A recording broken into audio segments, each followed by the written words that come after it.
మనకు ఈ రోజు వేట కనగత్త చేపలు చాలా ఎక్కువ పడ్డాయి. ఈ కనగత్తలు వల్లే ఉండేటప్పుడు ఏ విధంగా పెరిగడతాయని అయితే మీకు ఈ వీడియోలో చూపిస్తున్నాను ఫ్రెండ్స్. హాయ్ ఫ్రెండ్స్, నేను మీ ఇప్పుడే చిన్నోడిని. కనగత్త చేపలు చాలా ఎక్కువ పడ్డాయి. ఈ రోజు అయితే మనకు ఈ వల్ల ఉన్నప్పుడు ఇవి దానికి విడిపోయి ఒక చేప పెరిగడితేనే ఉంటాయి. అదే విధంగా కంటిన్యూస్గా చూసారు కదా ఎన్ని చేపలు పెరిగడుతున్నాయో.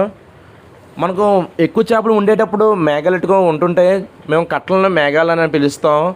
వలలో ఎక్కువ చేపలు ఉండేటప్పుడు వేటగాడ ఆనందానికి అద్దే ఉండదు. ఇంకా చూసారు కదా మన వాళ్ళందరూ బాగా నవ్వుతున్నారు చేపలు ఉండేందుకు. Full happy. ఈరోజు అయితే మాత్రం మన 2 బోట్లు చేపలను పడిపోయి ఈ చేపలు ఏ విధంగా లేకుండా అయితే నేను నెక్స్ట్ వీడియో చూపిస్తాను. వలలో ఎక్కువ చేపలు ఉన్నప్పుడు మేఘాలు పెట్టుకుని ఉంటాం వీదుకుంటూ. ఎందుకంటే చేపలు ఆ మేఘాల మీద పోకుండా ఉండడానికని.